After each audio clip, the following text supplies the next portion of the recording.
Halo, perkenalkan nama saya Linda Liando dengan NIM 21101144 dari Fakultas Ilmu Pendidikan dan Psikologi jurusan Psikologi.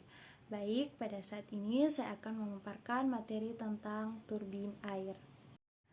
Pengertian turbin air. Turbin air adalah alat yang dirancang untuk merubah energi potensial air menjadi energi puntir.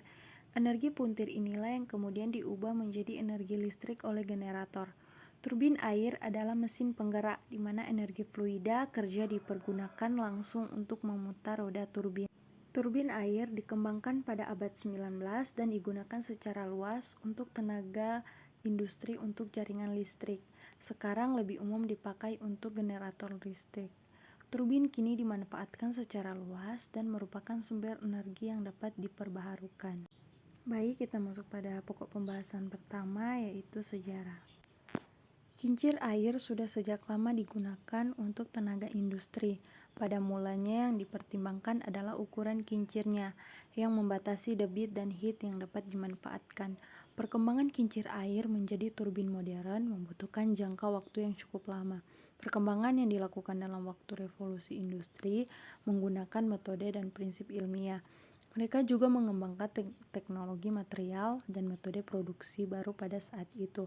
Kata turbin ditemukan oleh seorang insinyur Prancis yang bernama Claude Bourdin pada awal abad 19, yang diambil dari terjemahan bahasa Latin dari kata whirling atau putaran, atau vortex pusaran air. Perbedaan dasar antara turbin air awal dengan kincir air adalah komponen putaran air yang memberikan energi pada poros yang berputar. Komponen tambahan ini memungkinkan turbin dapat memberikan daya yang lebih besar dengan komponen lebih kecil. Turbin dapat memanfaatkan air dengan putaran lebih cepat dan dapat memanfaatkan heat yang lebih tinggi.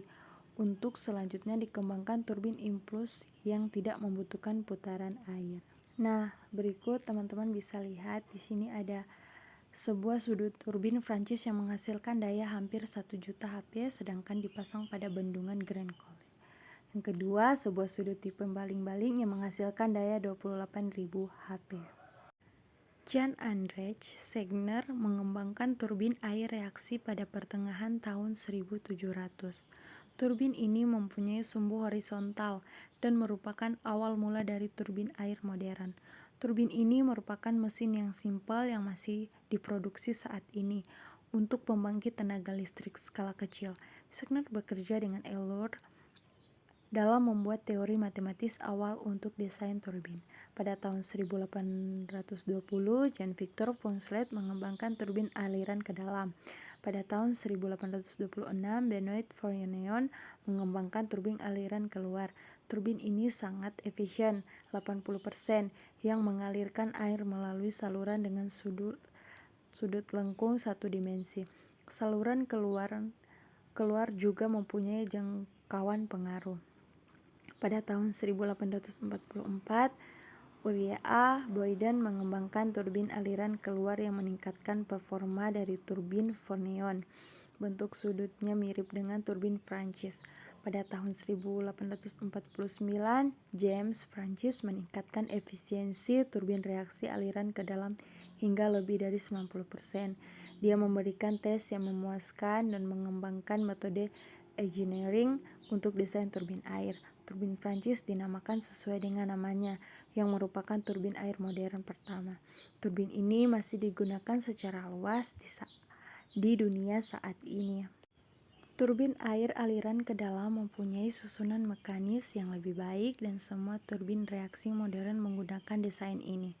Putaran massa air berputar hingga putaran yang semakin cepat, air berusaha menambah kecepatan untuk membangkitkan energi. Energi tadi dibangkitkan pada suhu dengan memanfaatkan berat jatuh air dan pusarannya. Tekanan air berkurang sampai nol, sampai air keluar melalui sirip turbin dan memberikan energi. Sekitar tahun 1890, betalan fluida modern ditemukan. Sekarang umumnya digunakan untuk mendukung pusaran turbin air yang berat. Hingga tahun 2002, bantalan fluida terlihat mempunyai arti selama lebih dari 1300 tahun. Sekitar tahun 1913, Victor Kaplan membuat turbin Kaplan. Sebuah tipe mesin baling-baling ini merupakan evolusi dari turbin Prancis tetapi dikembangkan dengan kemampuan sumber air yang mempunyai head kecil. Sebuah konsep baru. Pada umumnya, semua turbin air hingga akhir abad 19, termasuk kincir air, merupakan mesin reaksi tekanan air yang berperan pada mesin dan menghasilkan kerja.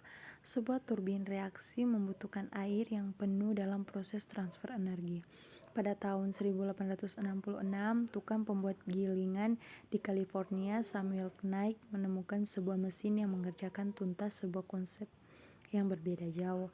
Terinspirasi dari sistem jet tekanan tinggi yang digunakan dalam lapangan pengobaran emas hidrolik, Knight mengembangkan ceruk kincir yang dapat menangkap energi dari semburan jet yang ditimbulkan dari energi kinetik air pada sumber yang cukup tinggi atau ratusan kaki yang dialirkan melalui sebuah pipa saluran. Turbin ini disebut turbin impuls atau turbin tangensial. Aliran air mendorong ceruk di sekeliling kincir turbin pada kecepatan maksimum dan jatuh keluar sudut dengan tanpa kecepatan. Pada tahun 1879, Lester Pelton melakukan percobaan dengan kincir Knight yang dikembangkanlah desain ceruk ganda yang membuang air ke samping, menghilangkan beberapa energi yang hilang pada kincir Knight yang membuat sebagian air kembali melawan kincir. Sekitar tahun 1895, William Double mengembangkan ceruk setengah silinder Milk Pelton menjadi ceruk berbentuk bulat memanjang, termasuk sebuah potongan di dalamnya yang memungkinkan semburan untuk membersihkan masukan ceruk. Turbin ini merupakan bentuk modern dari turbin Pelton yang saat ini dapat memberikan efisiensi hingga 92%. Pelton telah memprakarsai desain yang efektif. Kemudian Double mengambil alih perusahaan Pelton dan tidak mengganti namanya menjadi Double karena nama Pelton sudah dikenal. Teori pengoperasian. Aliran air diarahkan langsung menuju sudut-sudut melalui pengarah, menghasilkan daya pada sirip. Selama sudut berputar, gaya bekerja melalui suatu jarak, sehingga menghasilkan kerja. Dalam proses ini, energi ditransfer dari aliran air ke turbin. Turbin air dibedakan menjadi dua kelompok, yaitu turbin reaksi dan turbin impuls. Kepresisian bentuk turbin air, apapun desainnya, semua digerakkan oleh suplai tekanan air. Turbin reaksi. Turbin reaksi digerakkan dengan air yang merubah tekanan sehingga melewati turbin dan menaikkan energi. Turbin reaksi harus menutup untuk mengisi tekanan air atau pengisap, atau mereka harus sepenuhnya terendam dalam aliran air. Hukum ketiga Newton menggambarkan transfer energi untuk turbin reaksi.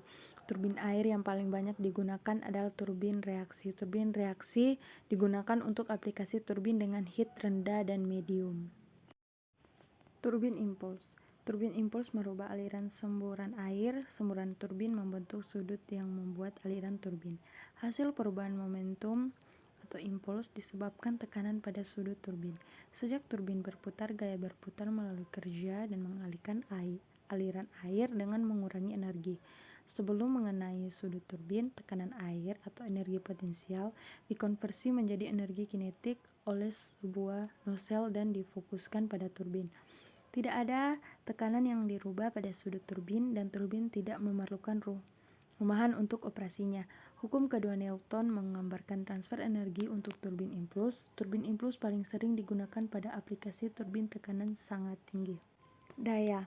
Tenaga yang didapat dari aliran air adalah P sama dengan N kali P kali G kali H kali I, di mana P sama dengan daya, N sama dengan efisiensi turbin, P sama dengan massa jenis air, G percepatan gravitasi, H sama dengan heat untuk air tenang. Ada perbedaan berat antara permukaan masuk dan keluar. Perpindahan air memerlukan komponen tambahan untuk ditambahkan untuk mendapatkan aliran energi kinetik. Total heat dikalikan tekanan heat ditambah kecepatan heat. I sama dengan aliran rata-rata. Pompa penyimpanan. Beberapa turbin air didesain untuk pompa penyimpanan hidroelektrik. Pompa ini dapat mengalirkan dan mengoperasikan pompa untuk memenuhi reservoir tinggi selama listrik tidak beroperasi, dan kemudian kembali ke turbin untuk membangkitkan daya selama permintaan listrik tidak beroperasi. Turbin tipe ini biasanya berupa desain turbin Derias atau Francis. Efisiensi. Turbin air modern dioperasikan pada efisiensi mekanis lebih dari 90% atau tidak terpengaruh efisiensi termodinamika. Jenis-jenis turbin air. Nah, berikut ada beberapa jenis-jenis turbin air. Yang pertama, turbin reaksi, diantaranya ada Francis, Kaplan, Poplar, Turbine Starflow. Yang ketiga, Tyson. Yang keempat, kincir air. Nah, kemudian turbin impuls, diantaranya ada Pelton, Turgo, Michael Banki, juga dikenal sebagai turbin Conflows atau Osberger. Nah, berikut pemeliharaan. Sebuah turbin Francis dalam masa akhir penggunaannya menunjukkan lubang kavitasi, retakan kelelahan, dan kerusakan besar. Dapat dilihat dari bekas perbaikan sebelumnya dengan las stainless steel. Turbin didesain untuk bekerja dalam jangka waktu puluhan tahun dengan sangat sedikit pemeliharaan pada elemen utamanya. Interval pemeriksaan total dilakukan dalam jangka waktu beberapa tahun. Pemeliharaan pada sudut, pengaruh, dan part lain yang bersentuhan dengan air, termasuk pembersihan, pemeriksaan, dan perbaikan part yang rusak.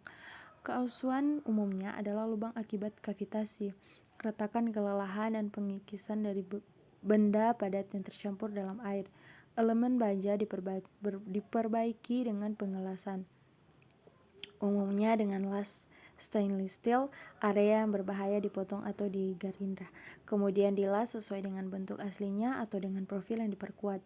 Sudut turbin tua mungkin akan mempunyai banyak tambahan stainless steel hingga akhir penggunaannya. Prosedur pengelasan yang rumit mungkin digunakan untuk mendapatkan kualitas perbaikan terbaik. Elemen lainnya yang membutuhkan pemeriksaan dan perbaikan selama pemeriksaan total termasuk bantalan, kotak packing dan poros, motor servo, sistem pendingan untuk bantalan dan liter generator, cincin seal, elemen sambungan gerbang, dan semua permukaan. Nah, berikut pengaruh pada lingkungan. Turbin air mempunyai pengaruh positif dan negatif bagi lingkungan. Turbin adalah salah satu penghasil tenaga terbersih, menggantikan pembakaran bahan bakar fosil dan menghapuskan limbah nuklir. Turbin menggunakan energi terbarukan dan didesain untuk beroperasi dalam jangka waktu puluhan tahun. Turbin memproduksi sumber energi listrik dunia dengan jumlah yang besar. Dalam sejarah, turbin juga mempunyai konsekuensi negatif. Putaran sudut atau gerbang pengarah dari turbin air dapat mengganggu ekologi natural sungai, membunuh ikan, menghentikan imigrasi, dan mengganggu mata pencarian manusia. Contohnya, suku Indian Amerika di Pasifik Northwest mempunyai mata pencarian memancing ikan salmon, tapi pembangunan dan secara agresif menghancurkan jalan hidupnya. Hingga akhir abad 20, dapat dimungkinkan untuk membangun sistem pembangkit tenaga air yang mengalihkan ikan dan organisme lainnya dari saluran masuk turbin tanpa kerusakan atau kehilangan tenaga yang berarti. Sistem akan memerlukan sedikit pembersihan, tetapi secara pada dasarnya lebih mahal untuk dibangun. Di Amerika Serikat, sekarang menahan imigrasi ikan adalah ilegal, sehingga tangga ikan harus disediakan oleh pembangun bendungan. Demikian pemaparan dari materi ini, materi turbin air. Sekian dan terima kasih.